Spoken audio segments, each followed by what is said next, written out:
Halo teman-teman, kami dari kelompok 5. Di sini kelompok kami mendapatkan materi tentang pengendalian pendapatan. Sebelum saya mempersilahkan teman-teman saya untuk menjelaskan beberapa materi, sebelumnya saya ingin memperkenalkan dulu. Di sini saya sebagai moderator, nama saya Marcelina Jumiatri.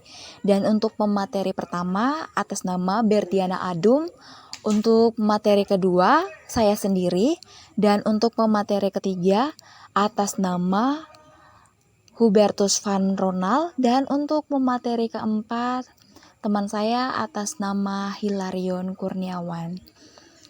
Baik, saya akan mempersilahkan teman saya Bertiana Adum sebagai pemateri pertama.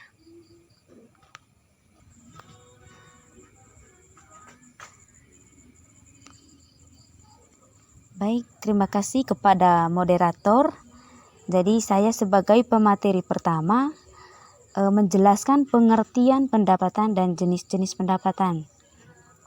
Menurut SR Sumarso 2009 menyatakan bahwa pendapatan adalah jumlah yang dibebankan kepada pelanggan untuk barang dan jasa yang dijual. Pendapatan dapat didefinisikan sebagai kenaikan bruto dalam modal, biasanya melalui diterimanya suatu aktiva dari langganan yang berasal dari barang atau jasa yang dijual. Menurut ilmu ekonomi, pendapatan adalah hasil dari kegiatan penjualan atau jasa dalam sebuah perusahaan dalam periode tertentu. Yang berikut adalah jenis-jenis pendapatan.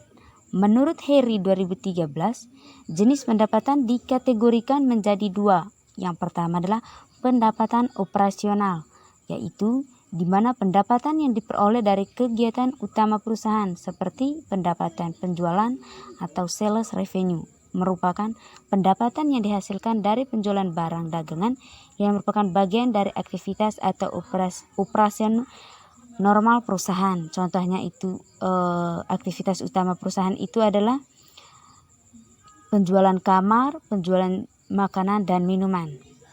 Yang kedua adalah pendapatan non operasional, di mana pendapatan yang diperoleh di luar aktivitas utama perusahaan. Pendapatan yang diperoleh dari pendapatan dividen, pendapatan sewa dan beban bunga. Contoh dari pendapatan yang diperoleh di luar aktivitas perusahaan itu contoh kami ambil contoh di tempat bekalnya kami, yaitu di mana sebuah hotel melakukan promosi menu-menu yang akan dijual, atau sebuah hotel itu melakukan penjualan di luar hotel. Jadi itu yang saya bisa jelaskan. Berikutnya saya serahkan ke pemateri kedua. Baik, terima kasih untuk teman saya Berti sebagai pemateri pertama. Untuk pemateri selanjutnya saya akan menjelaskan mengenai pengertian pengendalian.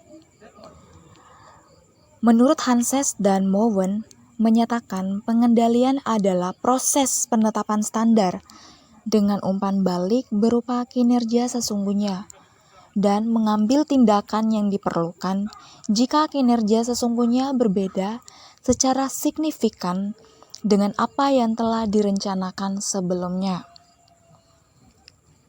Pengertian pengendalian adalah suatu proses pemantauan atau pengawasan serta penjamin kemajuan dari penetapan standar unit kerja terhadap tujuan perusahaan dan tindakan-tindakan perbaikan yang diperlukan. Adapun tujuan pengendalian, yang pertama, supaya proses pelaksanaan dilakukan sesuai dengan ketentuan-ketentuan dari rencana. Yang kedua, melakukan tindakan perbaikan jika terjadi penyimpangan-penyimpangan. Dan yang ketiga, supaya tujuan yang dihasilkan sesuai dengan rencananya. Baik teman-teman, itu saja yang saya jelaskan untuk slide 56, dan untuk slide berikutnya saya akan mempersilahkan teman saya Van Ronald untuk menjelaskan slide berikutnya itu tentang proses pengendalian pendapatan. Saya Herbertus Van Ronald menjelaskan di bagian proses pengendalian pendapatan. Dengan adanya pengendalian beban atau biaya operasi yang efektif, maka akan dapat dilakukan analisis sebab-sebab terjadi penyimpangan. Menurut Hafid, untuk mencapai sasaran perusahaan, proses pengendalian harus melalui beberapa prosedur sebagai berikut.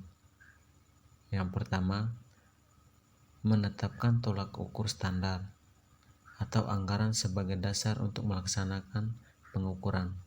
Jadi di sini saya mengambil contoh anggaran merupakan sebuah rencana keuangan secara keseluruhan selama 1 tahun yang terdiri atas anggaran dari berbagai departemen maupun aktivitas atau operasional perusahaan, dan anggaran yang terdiri dari aktivitas-aktivitas yang dilakukan oleh perusahaan tersebut dalam rangka memperoleh keuntungan bagi hotel atau perusahaan tersebut.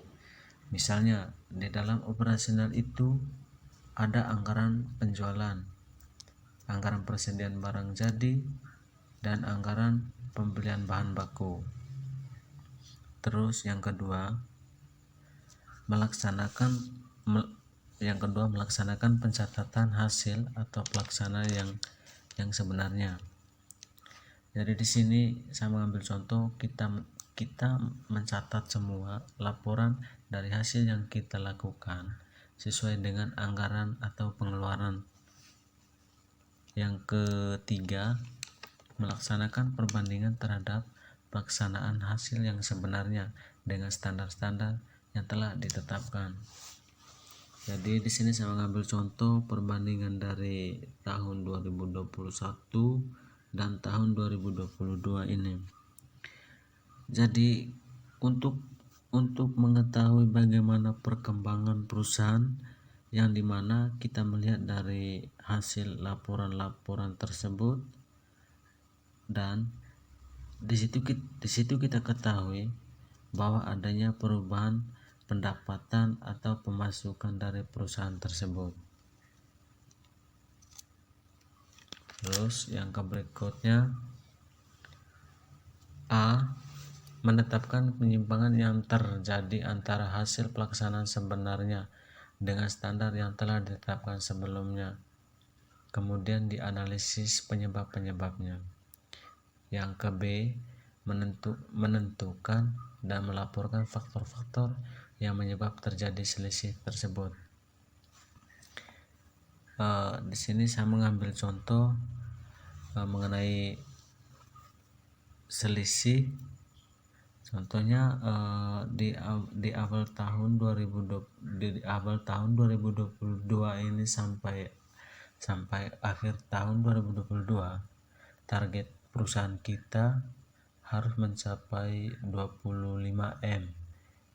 Namun pada akhir tahun tersebut tidak mencapai yang kita target itu, yang 25M tersebut. Terus yang C, melaksanakan tindakan perbaikan yang diperlukan terhadap penyimpangan yang terjadi agar dapat kesesuaian antara pelaksanaan dan standar yang ditetapkan. Terima kasih. Selanjutnya saya berikan kepada moderator. Manfaat pengendalian pendapatan. Menurut Sofyan, ada 3 manfaat pengendalian, yaitu yang pertama, memahami tercapainya operasi yang efisien pada suatu perusahaan. Yang kedua, membantu merencanakan prosedur pengerjaan yang kacau dan sembarang dapat menjadi lebih sempurna. Yang ketiga, menjaga supaya ketersediaan pekerjaan atau kerja yang dibutuhkan dalam titik minimum. Peran manajer dalam meningkatkan dan mempertahankan pendapatan. Tugas-tugas manajer secara umum adalah mengatur keseimbangan sebuah manajemen. Yang pertama, strategi untuk 1 tahun ke depan dalam hal meningkatkan revenue. Contohnya, kita melihat banyaknya kunjungan meeting dari berbagai instansi pemerintah di mana tingkat pendapatannya tinggi, sehingga dari pihak perusahaan dapat mempertahankan kerjasama yang baik dengan instansi tersebut. Yang kedua, selalu bekerja sama dengan setiap dephead, membuat strategi dalam mengelola hotel untuk tetap menjadi hotel yang berkualitas dan dikunjungi banyak tamu. Meningkatkan sumber akses di segala bidang dengan kolega atau masyarakat sekitar. Memantau dan membuat strategi atas kinerja setiap dephead terkait.